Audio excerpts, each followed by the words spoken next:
Chapter 5. Ahiro checked on the egg once every quarter hour. He knew the workmen on the apiary project thought he was obsessive, but that did not concern him. Yoriku's apiary was going to be completely different from the alien research laboratory at MedTech from which he and his men had stolen the alien egg, and Ahiro was amazed at the variations and committed to seeing that it was built correctly. While it was true that the end goals were nothing alike, there were a few essential things they would, or should, always have in common. Containment was the prime factor, with safety following as an equal second. Depending on your point of view, it might even have been the other way around. At the MedTech lab, everything had been made of steel coated in acid-resistant plastic. MedTech's bioscientists must have watched their creatures with hidden video cameras. Here, at Presley Hall, the preferred viewing method was going to be an 18-foot length of double-paned quartz windows that started at the floor and went 2/3 of the way to the 20-foot ceiling. Steel I-beams reinforced the glass halfway up and at 6-foot vertical intervals. Beyond the glass wall extended a huge cage of titanium bars, sheathed both inside and out with that same laboratory-quality plastic, pushing back a good 30 feet into an unused portion of the empty third sub-level warehouse. The only way in was a switch-controlled door in the middle section of the glass. Soon, an alien, a creature uncontrollable by humans, would pace within that windowed space. What would it think about as it did so? Thoughts of freedom, no doubt, much like the dreams that Ahiro didn't dare let multiply in his own mind. In the meantime, within the larger cage, the unhatched egg was encased in a glass case of its own that was barely large enough to contain it. With the computer clamp still closing it off, and the two sin-sound bioscientists monitoring it constantly, the sealed egg was again kept safely within a temperature-controlled environment, incubated. There it waited, motionless inside its tiny, quiet world, lulled into dormancy by 2 layers of sound-insulated glass and the intensely filtered, scentless air surrounding it. Anticipating. Work on the apiary proceeded at a steady pace, well within the schedule that Keen had outlined in his final 2-hour teleconference with Ahiro and Yoriku. Technically, Ahiro was on the site as a supervisor, although he wouldn't have known a metric bolt from a piece of soldering material if any of the workers had asked him. His presence there was vital on a more subjective level. Whether the laborers who hammered and bolted and welded knew it or not, it was Ahiro's instinct that guided everything. His opinion that mattered after looking at a completed section as to whether it would serve its purpose in safely holding a fully grown alien. A single shake of his head and the entire project would grind to a halt until the problem was corrected and they could move on. The work was completed on December 31st. Only one other person in the world knew that it was Ahiro's birthday, and other than a telephone call, no one acknowledged it. That was fine by him, and he thought the completion of the apiary was a fine gift. Ahiro did not think of it so much as a gift from Yoriku that he would be allowed to work with this off-world creature, or with the eccentric musician called Damon Eddington. Ahiro cared nothing about either. The gift that he, Ahiro, was to be allowed was to do this for Yoriku, in service to the man who had saved not only his life, but that of his infant sister 2 decades ago, and cared for them both ever since. Most people thought that the fabled Yakuza had ceased to exist in Japan in the last years of the 21st century, when the 16 largest finance and manufacturing corporations in Japan had merged into a single mega-corporation.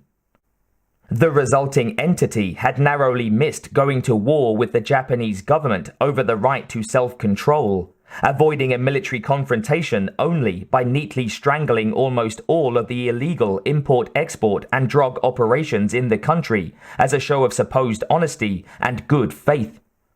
Caught in the conflict between their father, a high-powered man who trafficked in cocaine, opium, and the rarer forms of synthetic ice, Ahiro was 10 years old when he held his 11-month-old sister and saw their father nearly cut in half by a spray of bullets.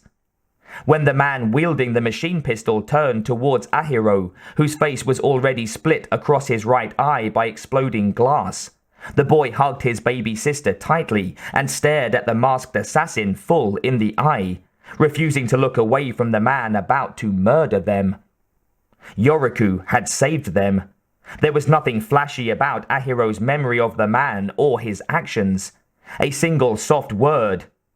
No. And the soldier had lowered the barrel of his weapon and stepped aside. 20 years ago, Yoriku had been thin and fit, and had boasted a thick head of grey hair, where now there was only thinning white. To this day, Ahiro could still hear the man's voice, and the words that had changed the course of his life, and that of his sisters, forever. You are both too young to die. Ahiro had never seen her again, but he spoke to her often and knew she was treated well. Sometimes he wondered what she looked like. She never told him that or any of the finer details of her life, nor did she ask about his. It would be inappropriate for Ahiro to ask. Like him, she owed Yoriku everything.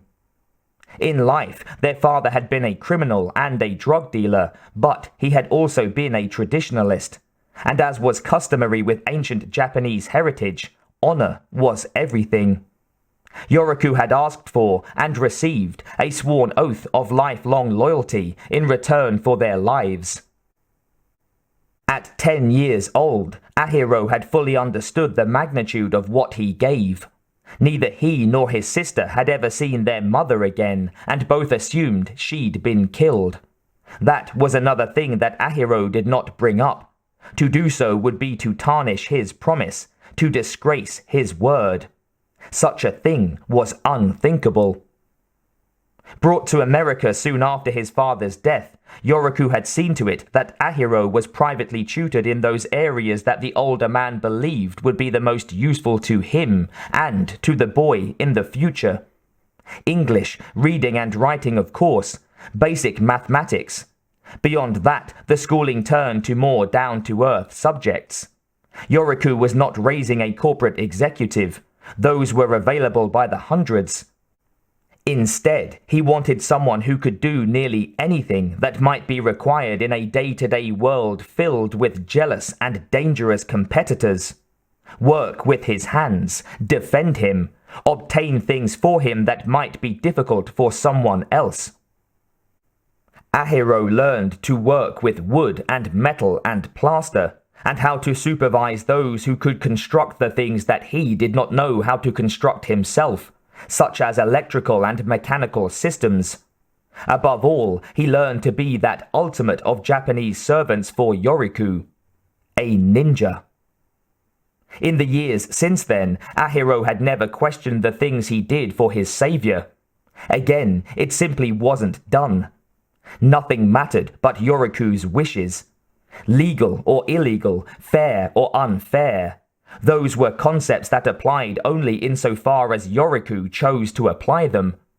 The training Ahiro had received in the years after his father's demise had irrevocably reinforced this thinking. He had become Yoriku's personal soldier, and nothing could distract him from his duties. As part of a most unorthodox teaching method, his martial arts instructor had ensured that the only thing that held so much danger for any developing warrior, women, would remain forever out of Ahiro's reach. At age 12, just after his voice had deepened, Ahiro's manhood was irreversibly eliminated. Now he was an adult, and all that remained for Ahiro was Yoriku. He had no friends and, for the most part, no family. He lived in an expansive but sparsely furnished apartment above a dojo in the East Village that was owned but untraceable to Yoriku. He spent the majority of his time there, training constantly and always ready to walk out the door no matter what he was doing. Ahiro could be dressed, if necessary, and headed down the back stairs of the dojo in under 3 minutes.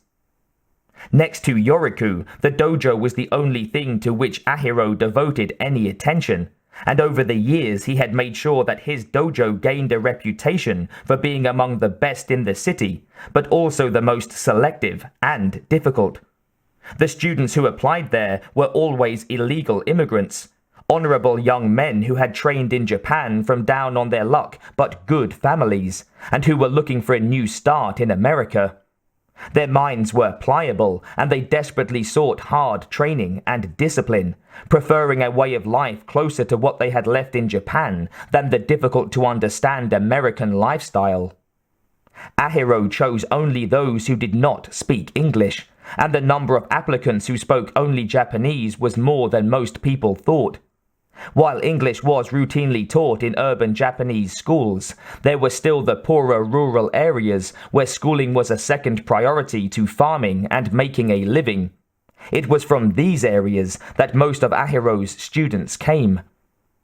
Now Ahiro was the commander of his own small, personally trained strike force, recently down by 3, but with replacements already undergoing special education. As he himself had been raised to serve Yoriku, these men would be raised to serve him, and by serving him, they would exist, in turn, for Yoriku. No order or spoken thought that came from Yoriku's mouth was a whim to Ahiro. It was a necessity. Charged now with guarding this apiary, the unhatched egg, and with seeing that the strange musician had anything and everything he needed to see this project to fruition, and thus humiliate MedTech. Ahiro would not fail. It was not Damon Eddington's desires or Symphony of Hate that mattered, but the desires of Ahiro's savior. Every breath Ahiro drew, every sensation on his tongue, every color his eyes processed and sent to his brain, he owed to Yoriku. He would do anything and everything needed to see this assignment finished, simply because that was what Yoriku wanted. And to Ahiro, Yoriku was everything.